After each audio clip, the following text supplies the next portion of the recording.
Buenas noches.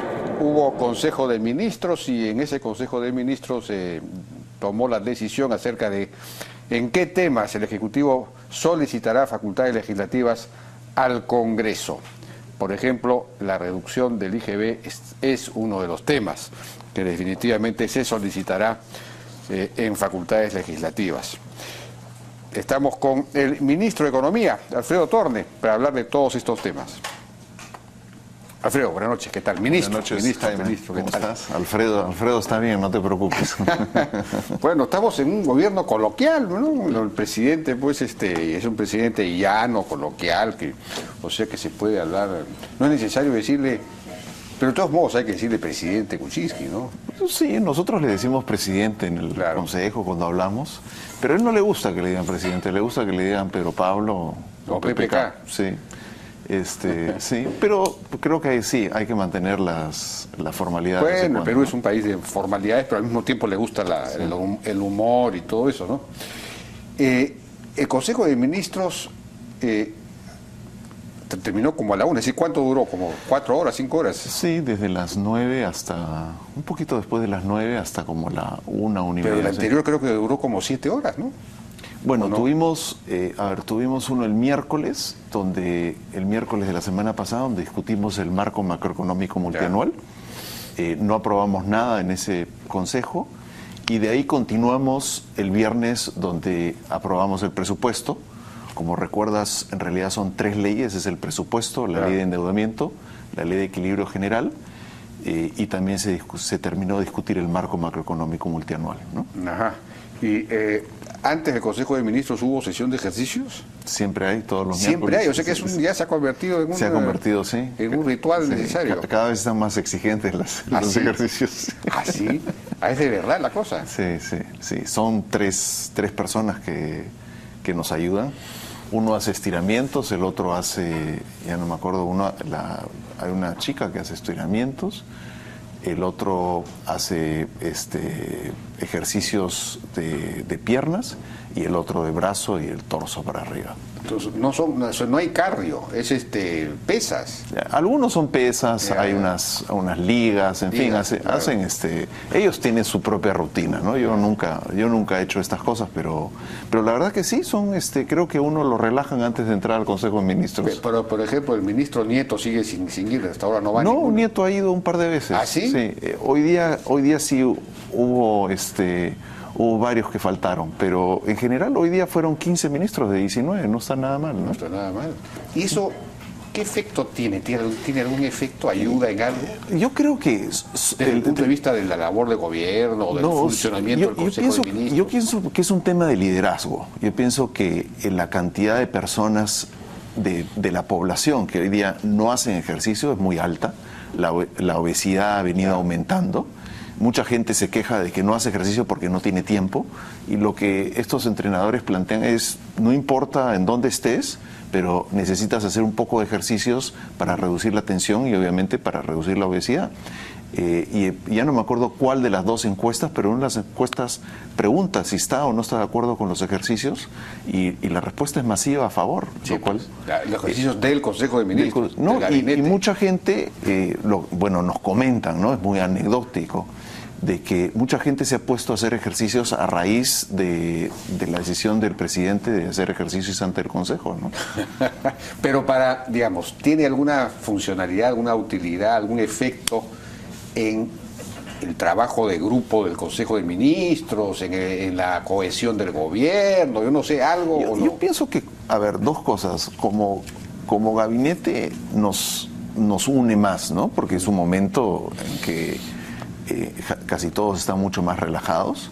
Y la segunda creo que sí ayuda a entrar al Consejo, que es una sesión que puede ser bastante estresante, de manera más relajada, más tranquilos, y a discutir las cosas más alturadamente, ¿no? De acuerdo.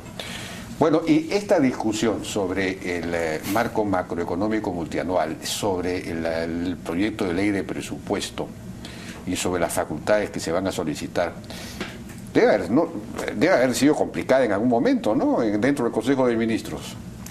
Porque debe haber habido digamos, dudas acerca de algunas cosas. A ver, yo pienso que si yo tengo que mirar para atrás, lo más difícil es el presupuesto. O sea, cuando vemos el presupuesto, las demandas por gasto adicional, si yo tomo las demandas de los distintos sectores, fueron de más o menos 32.000 millones de soles. La bolsa en total que teníamos o que tenemos es de 6.500 millones de soles. Entonces hay ministros que pedían 2, 3 y hasta 4 veces lo que ya tenían por gastar, ¿no? Y siempre hay la tentación de que el ministro que entra pide más gasto porque no quiere eficientar sus recursos, ¿no? Yo pienso que lograr acomodar las demandas y lograr sacar todos los proyectos que muchos ministros tienen, creo que ha sido un logro. Pero no fue, en mi opinión, no fue una sesión difícil, pero sí nos tomó como 2, 3 horas. Ya, digamos que los ministros se resignaran a que no van a tener toda la plata que querrían. Pero, digamos, dentro del nuevo marco macroeconómico multianual se aprobó ampliar el déficit fiscal del próximo año, una ley que ya había sido aprobada por el Congreso a 2.5% del PBI, pero al mismo tiempo, digamos, se va a reducir, se plantea reducir en un punto el IGB, es decir, que se reducirían los recursos, los ingresos.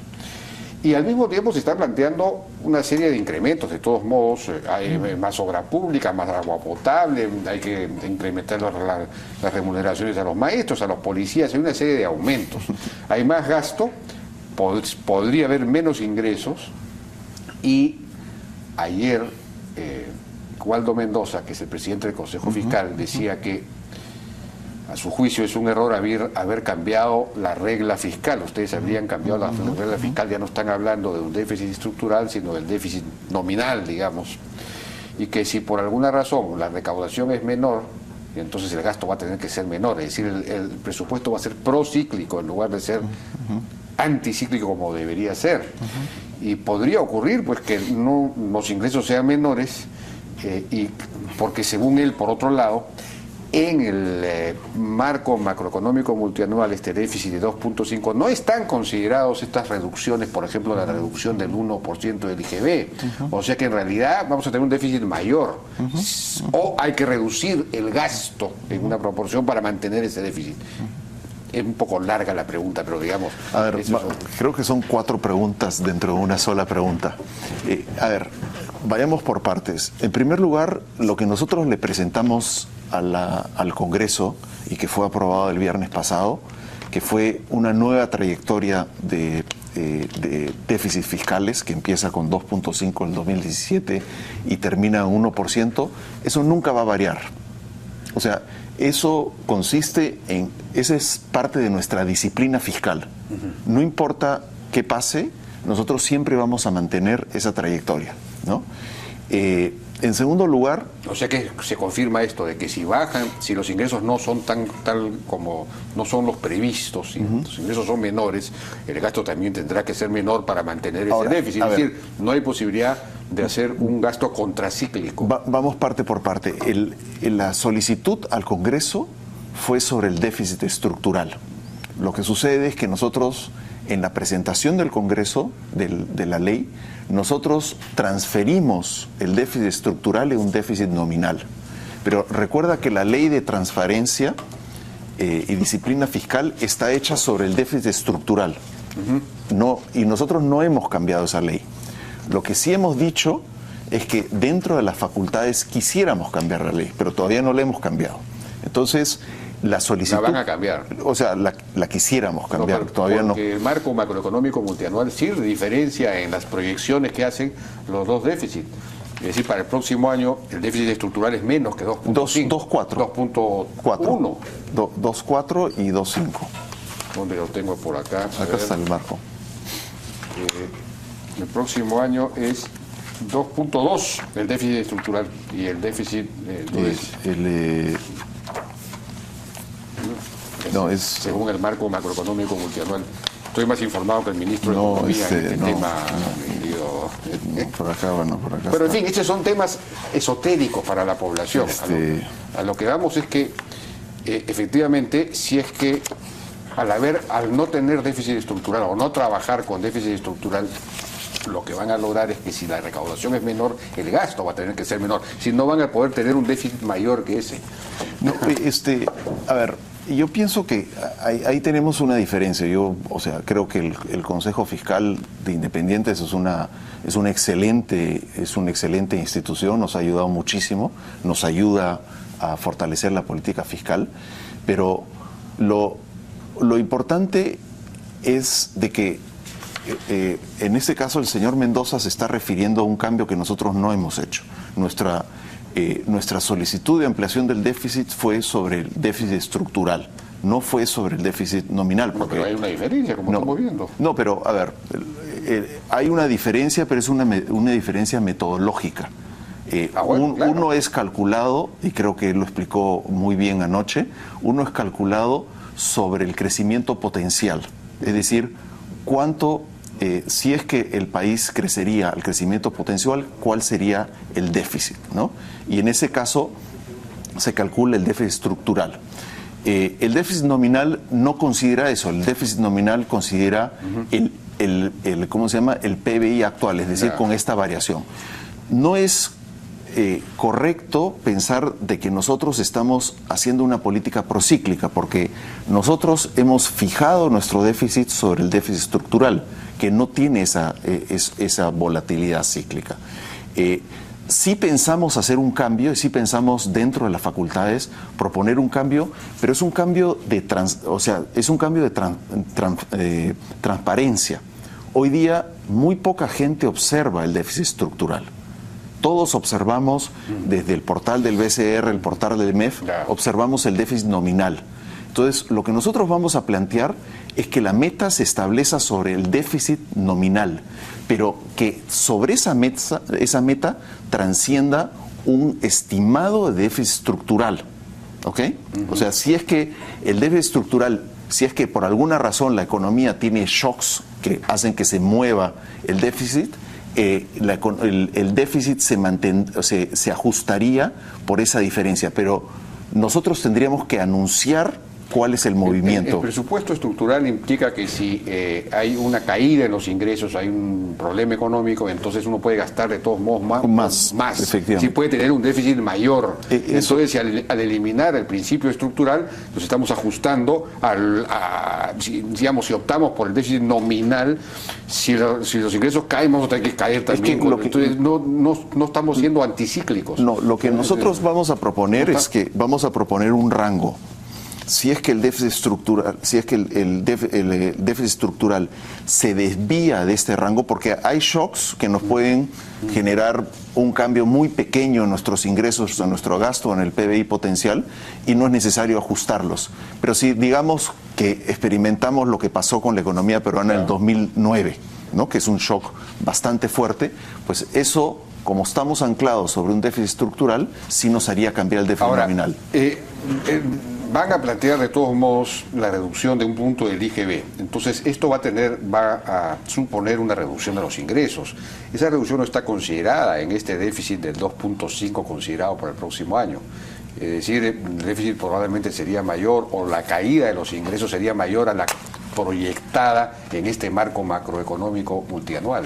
Nosotros, el presupuesto está hecho sobre los recursos ciertos, sobre el dinero con el cual hoy día dispone el gobierno. Claro.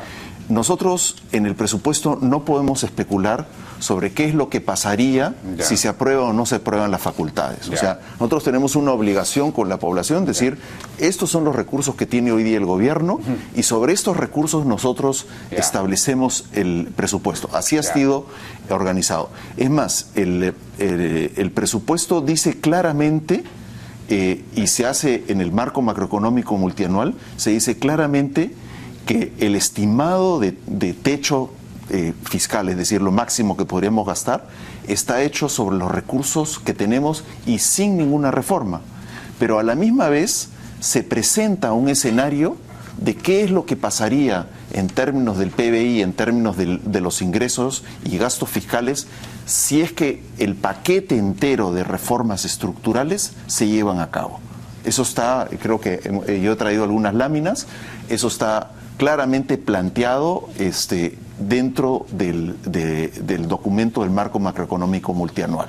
Bueno, pero entonces significa que si el Congreso aprueba todas estas medidas, incluida la reducción del IGB en un punto, entonces hay que cambiar el presupuesto, hay que cambiar Si es que el Congreso aprobase las facultades extraordinarias, lo que nosotros decimos es que el total del paquete fiscal nos daría en 5 años 2 puntos porcentuales más de recaudación. Y nosotros siempre hemos sido muy consistentes en esto.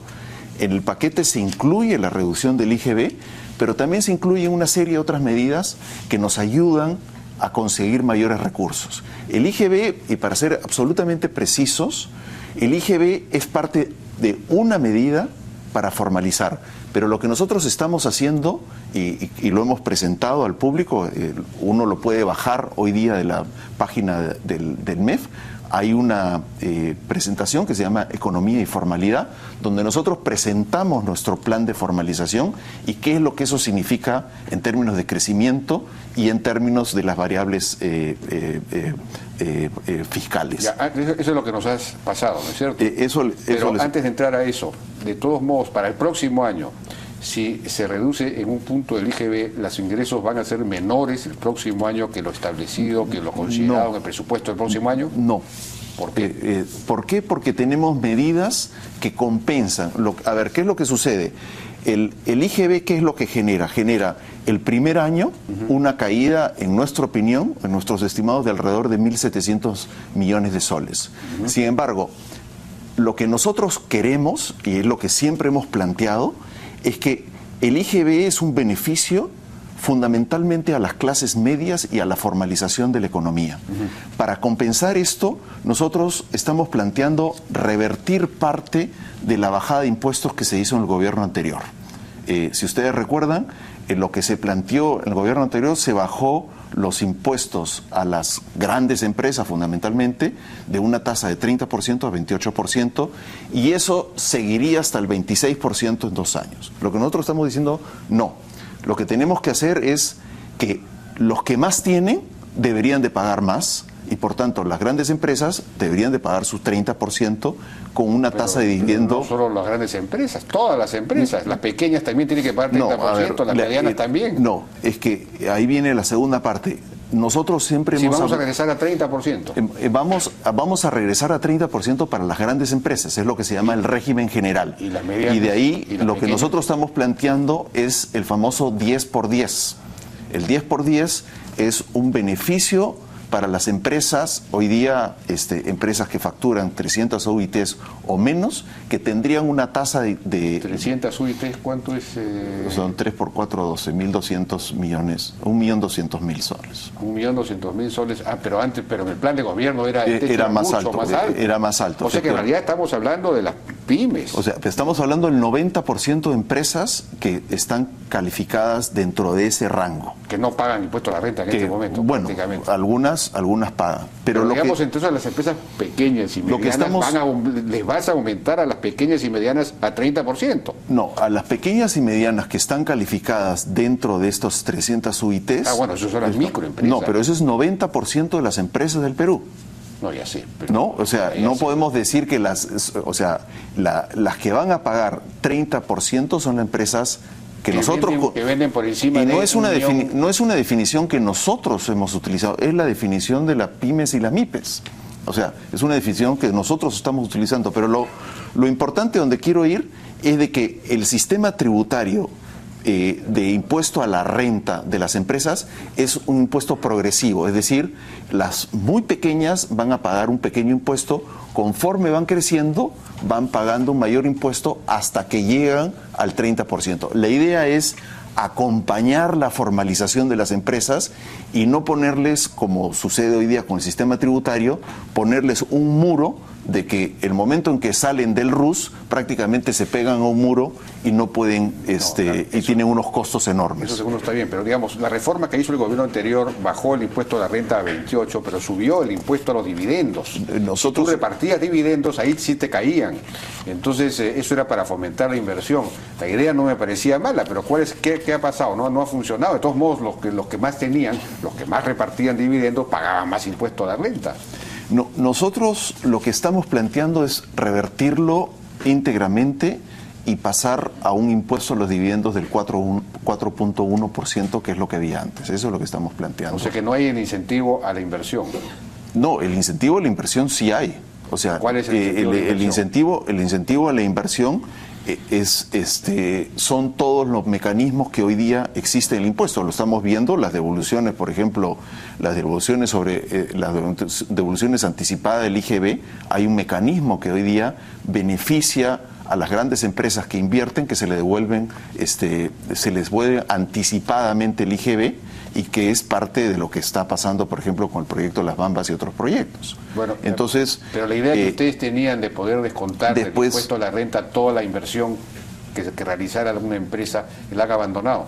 Es decir, que todo el gasto en inversión, en gasto de capital, en inversión, se considerara como gasto para efectos del impuesto a la renta. Eso ustedes lo plantearon en el plan de gobierno. Nosotros lo planteamos en el plan de gobierno y efectivamente el costo de esa medida era un costo bastante alto. Nosotros hemos sensibilizado los números y ahí sí nosotros hemos retrocedido, pero parte es porque hoy día existe un beneficio a las grandes inversiones, que es una medida tributaria que se ha hecho muchos años sobre el IGB. Y si es que nosotros hubiésemos pasado esa medida, hubiésemos estado dando demasiados beneficios hoy día a las empresas, ¿no? Bueno, han acogido todas las críticas de Fuerza Popular. Fuerza Popular me imagino que estará aplaudiendo. Yo no creo que sean todas las críticas, Jaime. A mí me parecían equivocadas algunas de esas críticas, pero en fin. No, yo no creo que sean críticas. Nosotros siempre lo hemos dicho, y lo hemos dicho desde el principio, que nosotros vamos a considerar todos los buenos elementos que haya, llámese Fuerza Popular, llámese el Frente Amplio, de todas partes, y vamos a incorporar eso a una propuesta. No hay que olvidarse que hoy día somos gobierno y hoy día representamos a todos los peruanos, no solamente representamos a un grupo de peruanos. Ya, pero ¿no? ¿Cuánto va a rendir en términos de mayor ingreso este aumento o esta recuperación del 30% de impuesto a la renta, considerando que esa medida de reducción al 28% vino con un aumento del impuesto a los dividendos, de modo tal que el efecto neto, me imagino que no se redujo la recaudación por ese efecto? No, se redujo. O sea que no, hoy día pese a todo. Parte por el efecto de la recesión, sino... Parte de los problemas fiscales que tenemos fue precisamente que la recaudación se redujo. Pero se redujo porque el impuesto a la renta se redujo porque en general todo ha sido menos rentable. Se redujo, la economía está mucho más lenta. No, se redujo, creo que... de eso. Sí, eso está bastante bien documentado, se redujo de una manera importante los ingresos solamente por la medida del impuesto a la renta, y yo diría con muy pocos beneficios para el inversionista.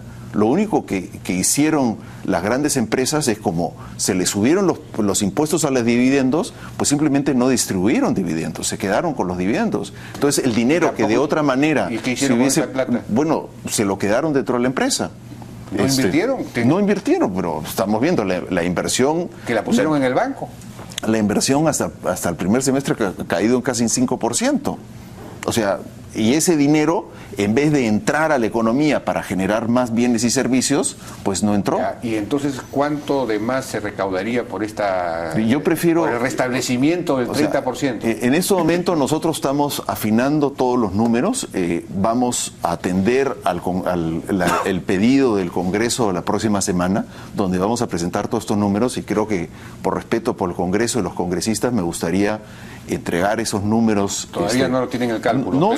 Sí lo tenemos. Pero sí saben que el IGB podría reducir en 1.700 millones de soles la recaudación. Esto no va a compensar eso.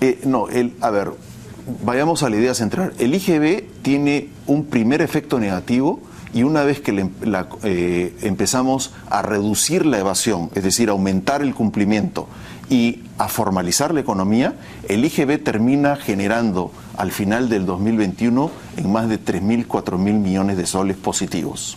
O sea, el IGB. El IGB, dentro de 5 años, digamos. O sea, el segundo año ya estamos en positivo, el tercer año este positivo se hace más positivo y seguimos así. Entonces se reducirían, vamos a ir hasta el 15% del IGB. Bueno, o sea, en este momento lo que nos hemos comprometido es bajar un punto porcentual, ver la recaudación y de ahí en adelante seguir con los siguientes puntos porcentuales, ¿no? Que es lo que hemos planteado públicamente y lo vamos a seguir manteniendo. Bueno, entonces, según el marco o según lo que se ha dicho, se espera que otra de las medidas sea... Pero antes de pasar a eso, quizás podemos ver rápidamente los cuadros que has mandado, o ya no vale la pena. No, sí, siempre vale la pena. Ah, pero rápidamente. Sí. A ver, no, ese no es el primero. ¿Ese es el primero? Ese es el primero. A ver. El primer gráfico, esto es lo que dice, la parte azul es lo que nos dice qué pasaría si no hacemos ninguna reforma estructural. Es decir, nos quedaríamos en un crecimiento de más o menos del 4%. Es más, algunos años inclusive podría ser neutro. La parte roja lo que nos dice es cuánto aumentaría el crecimiento, o cuánto se aceleraría la economía si es que formalizamos. Y aquí estamos asumiendo una formalización gradual de más o menos 10 puntos porcentuales.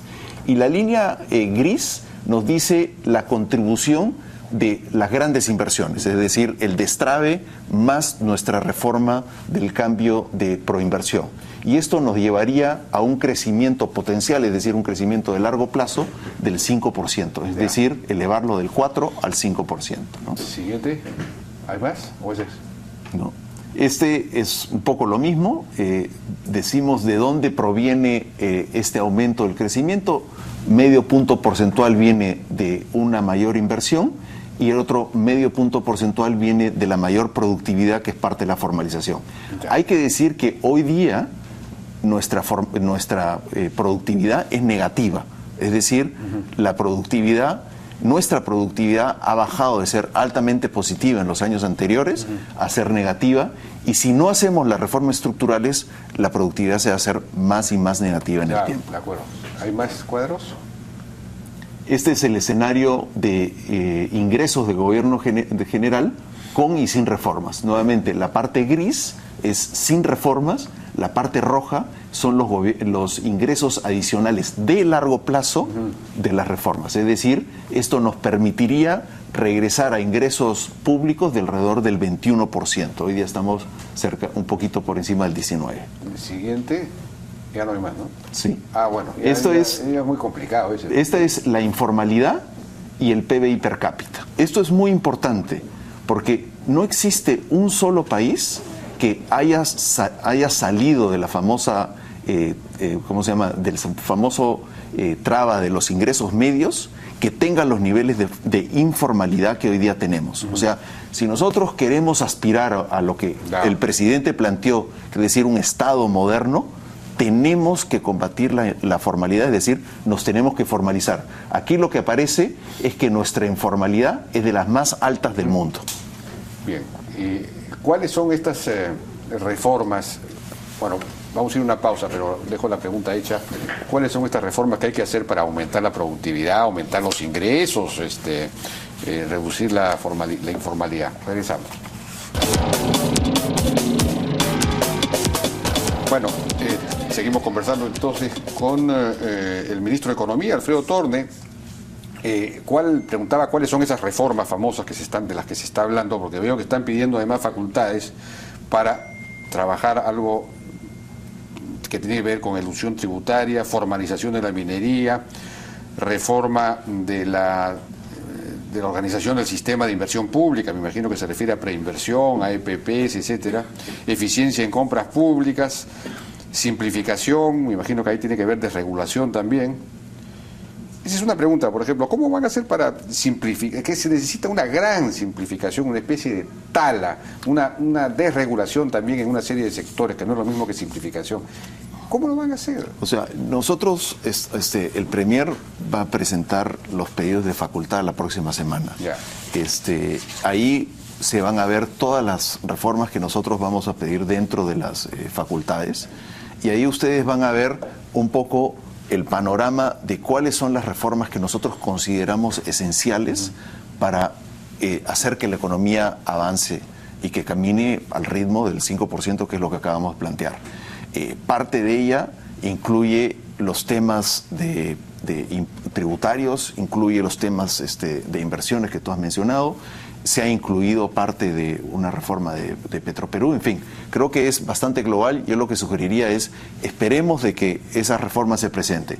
¿Qué es lo que planteamos nosotros en términos de la formalización? La formalización, nosotros decimos, tiene tres partes, y esto está en la presentación que está colgada del Ministerio de Economía. Una parte son las barreras de entrada, ¿no? Hoy día los costos de formalizarse son muy altos. Parte de eso son los impuestos, pero hay otros costos que obviamente se van a trabajar. En segundo lugar, los beneficios a los trabajadores son muy pocos. Se está trabajando en salud, se está trabajando en saneamiento, se está trabajando en educación, y la idea es obviamente incorporar a la población y a la misma vez, mediante educación, aumentar la productividad. Y la tercera es que hemos concentrado todos nuestros esfuerzos en el Consejo Nacional de Competitividad y Formalización, cosa que se pasó también en el Congreso, y esto es un elemento muy importante porque la idea es tomar medidas que activamente formalicen, y en este Consejo están sentados los principales ministros que tendrían que formalizar, y la idea es, mediante una serie de reformas de corte transversales, formalizar a la población. Este es un gran esfuerzo que está haciendo este gobierno. Creo que estamos apostando porque la formalidad genere productividad. Me parece que es un gran cambio. Algunos puedan tener sus dudas, pero yo pienso que si nosotros formalizamos, como acabo de decir, solamente 10%, nosotros añadimos un punto porcentual de crecimiento de largo plazo. Si llegamos a la meta, 10%, o sea, 10 puntos porcentuales, es decir, pasar del 30 al 40, porque están planteando pasamos del 25 al 35, ¿no? Pero en lo que han planteado, hemos planteado 60. Llegar a 60. Y si nosotros llegamos a 60, el aumento de crecimiento en la economía es más de 2 puntos porcentuales. Ahora, esto lo estamos haciendo junto con un programa de inversiones muy agresivo. Nuestra otra gran apuesta es la inversión en infraestructura, y para eso estamos proponiendo la reforma que estamos proponiendo. Para nosotros, las dos propuestas van el mismo camino de hacer que el crecimiento a largo plazo de la economía aumente de manera sustancial. ¿Esto se refiere a la reingeniería de proinversión o a qué cosa? Esto se refiere a tres cosas. Uno es un cambio radical de proinversión, prácticamente reconformar inversión casi de proinversión de cero. En segundo lugar, cambiar el Sistema Nacional de Inversión Pública, el famoso SNIP, es decir, se va a hacer una realidad de que este sistema va a ser un sistema muchísimo más fluido, más eficiente. Y tercero, crear unas unidades de destrave que van a estar en proinversión, y que la idea es que sean mesas que se concentren en destrabar los proyectos. Hoy día, por ejemplo, se está destrabando muchos proyectos. Se acaba de destrabar la carretera al sur, se está destrabando el aeropuerto, se está destrabando el alineado del metro, en fin. Yo creo que hay muestras bastante concretas de que estamos avanzando en una agenda que muchos cuestionaban si realmente podíamos avanzar en ella, ¿no? Pero me parece que, digamos, para el tema habría que hablar con el Premier, a ver qué están pensando en términos de desregulación, simplificación administrativa, que es fundamental, ¿no? Pero me parece que falta ambición en algunos asuntos. Por ejemplo, hoy día el ministro de Energía y Minas, Gonzalo Tamayo, dice que para los próximos años lo que tenemos son más proyectos, se refiere a la minería, ¿no? Estamos hablando de que suponemos que si se activaran los proyectos que están paralizados, hay más de 20.000 millones de dólares en proyectos mineros paralizados. Eso sería pues un motor tremendo, ¿no? Y además del efecto positivo en términos digamos, de confianza y todo lo demás.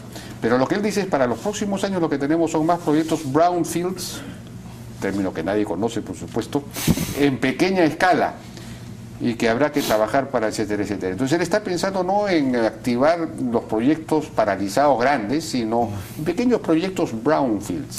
Entonces, ¿cómo vamos a saber? ¿De dónde vamos a...? Es decir, los otros motores están muy bien, necesitamos... Vayamos poco a poco. Tú correctamente lo has dicho, según nuestro cálculo son cerca de 60.000 millones de dólares de proyectos mineros, que algunos obviamente han dejado de ser rentables por los precios internacionales, pero no hay que olvidar que hoy día el 4% de crecimiento de nuestra economía, más de la mitad se debe a la minería. O sea, que la minería está actuando como motor del crecimiento, pues ahí están los números, no engaña. Lo que el ministro Tamayo está diciendo es de que hay una serie de proyectos que están trabados en la minería y que hay que destrabarlos. Y yo lo que diría es, démosle chance al ministro Tamayo de que destrabe esos proyectos y que se vea la mayor contribución que puede tener la minería. O sea, hoy día somos de los países más rentables en el cobre, tenemos zinc, el presidente se está yendo a China, su primer viaje fuera del Perú lo está haciendo a China, precisamente para atraer inversión. Entonces, dejemos que los distintos ministros y el presidente actúen y yo estoy seguro que vamos a ver los resultados, ¿no? Bueno, ojalá.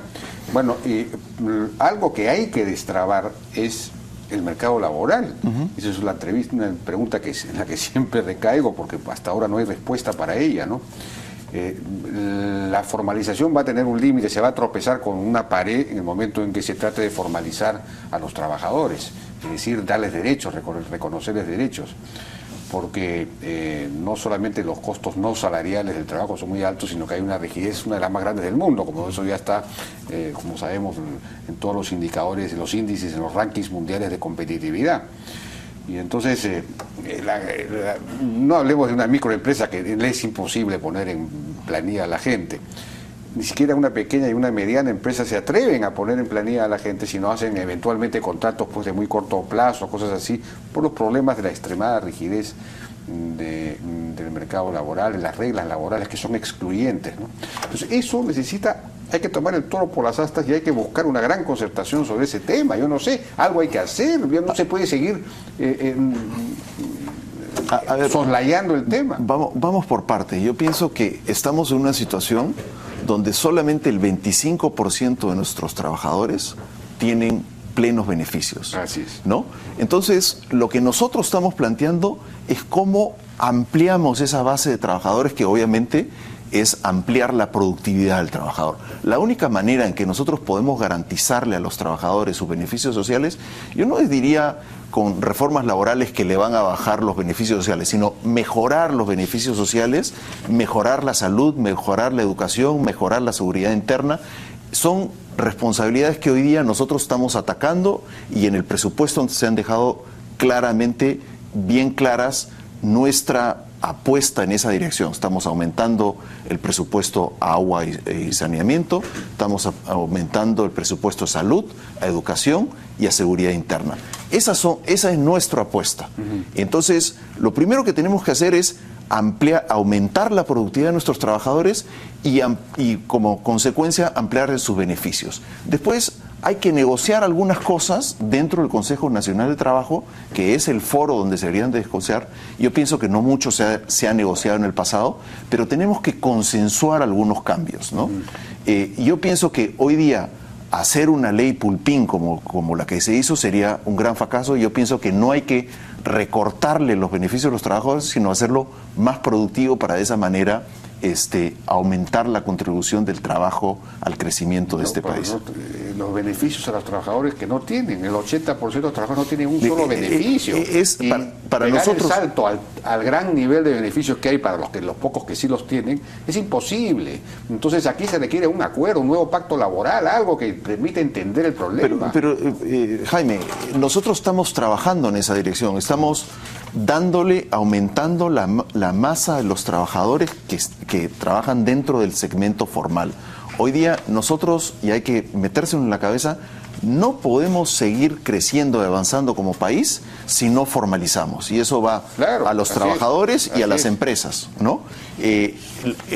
La segunda parte es que hay que sentarse dentro del Consejo Nacional de Trabajo y negociar algunas cosas, ¿no? Negociar algunas cosas que nos permitan darle más movilidad a los trabajadores. Nosotros desde el MEF, una de las reformas que sí le hemos dado más tiempo es la famosa reforma del seguro de desempleo, que queremos cerrarla bien y de esa manera incluir algunos de otros beneficios para los trabajadores para estimular la movilidad laboral y la mayor productividad de los trabajadores. Bueno, pero no sé qué hay que hacer, pero hay que enfrentar el tema de una vez, porque no se puede seguir callando lo que es obvio.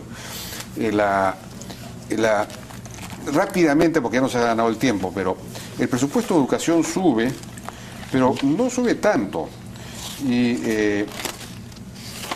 sube 5%, el presupuesto como tal sube 4%, 4.5%. El presupuesto, es decir, no vamos a mantener el ritmo que se había trazado en un momento dado el Estado de subir 0.25% del PBI cada año. Ya el 2017 no vamos a incrementar la participación del sector de educación en la economía, del gasto en educación, 0.25% del PBI. Mira, nosotros hemos aumentado el presupuesto en en 6.451 millones. Hoy día, de esos 6.400 millones, educación recibe 1.300 millones. El que más recibe es saneamiento, que recibe 2.517. Después del incremento. El segundo es educación y el tercero es orden y seguridad pública, 2.275. Lo que es importante... Esos son sueldos, básicamente. Lo que es importante, y ahí voy, es de que si nosotros vemos cómo hemos asignado estos 6.450, a sueldos y salarios hemos asignado solamente 1.549. Gran parte de lo que se llama el delta, es decir, el aumento, lo hemos asignado a inversiones. Ahí tenemos que inversiones en agua, saneamiento y salud, 3.667. Inversiones productivas, 600 millones. Inversiones en seguridad, 634.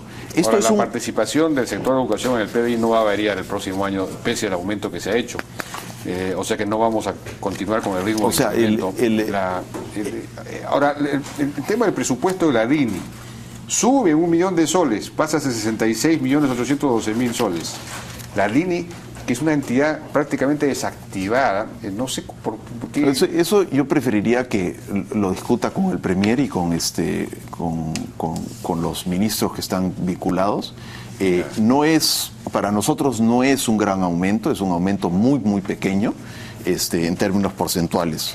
Pero ellos pueden explicar mejor esos planes que tienen con respecto a estas instituciones. Bueno, en fin, ya el otro tema, claro, necesitaríamos poder entrevistar al ministro de Vivienda. Hay un incremento en el presupuesto para agua potable, pero no se ha resuelto el problema de gestión. Entonces, esa plata se va a ir literalmente por los huecos de las tuberías. No creo, Jaime. Porque así ha sido todos esos últimos años. Lo que nosotros estamos, y el ministro se los puede explicar, pero hemos tenido conversaciones tanto con el BID como con la CAF. Vamos a formar una serie de gente que trabaje precisamente agua y saneamiento. El propio presidente está tomando el liderazgo junto con el ministro de Vivienda. Y yo pienso que esto va a resultar positivamente. Yo pienso que no nos podemos quedar con los ojos cerrados cuando 1/3 de nuestra población no tiene ni acceso ni agua a saneamiento. Y es una promesa que el presidente trajo en la campaña, y creo que muchos peruanos la están esperando, y estoy seguro que el presidente va a hacer un buen trabajo en ese sentido. Muy bien, ministro, muchas gracias por su participación. Gracias. Vamos a una pausa y regresamos.